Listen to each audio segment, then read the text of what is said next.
இன்றைக்கி லஞ்சுக்கு பச்சை சுண்டக்காய் காரக்குழம்பு தான் வைக்க போகிறேன். இது எப்படி செய்கிறதுன்னு சொல்கிறேன். ஃபஸ்ட்டு சுண்டக்காவை நல்லா இடித்து தண்ணியில் கொஞ்சமாக மோர் ஊற்றி அதில் போட்டு வச்சிடலாம்.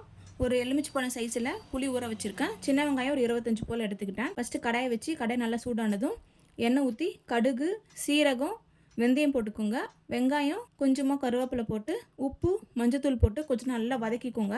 ஒரு 5-6 பல் போல் பூண்டு எடுத்துக்கலாம். நல்லா இடித்து சேர்த்துக்கலாம். நீங்கள் முழுசாகவும் சேர்த்துக்கலாம். ஒரு 3 தக்காளி போல் எடுத்துக்கிட்டேன். இதெல்லாம் நல்லா வதங்கி சுருண்டு வந்ததும் நம்ம சுண்டைக்காவை நல்லா 2 வாட்டி வாஷ் பண்ணிவிட்டு அதுக்கப்புறம் சேர்த்துக்கலாம். சுண்டைக்காய் வெங்காயம் தக்காளியோட நல்லா வதங்கி வரட்டும். லைட்டாக தண்ணி தெளித்து கொஞ்சம் நேரம் வதங்க விடுங்க. நல்லா வேகட்டும். இப்போ புளி தண்ணியை நல்லா கரைச்சி எடுத்துக்கிட்டு அதுலேயே 1 ஸ்பூன் மிளகாத்தூள், 3 ஸ்பூன் மல்லித்தூள் சேர்த்துருக்கேன். புளி தண்ணியிலே நல்லா கரைச்சி விட்டு அதுக்கப்புறமேட்டா கடாயில் சேர்த்துக்கலாம். குழம்பு நல்லா கட்டியாகி எண்ணெய்லாம் பிரிஞ்சு வந்ததும் கடைசியாக கொத்தமல்லி தூவி ஆஃப் பண்ணால் சூப்பராக இருக்கும். கண்டிப்பாக ட்ரை பண்ணி பாருங்கள். உங்களுக்கு இந்த வீடியோ பிடிச்சிருந்தா லைக் பண்ணுங்கள், சப்ஸ்கிரைப் பண்ணுங்கள். நெக்ஸ்ட் வீடியோவில் பார்க்கலாம். பாய்.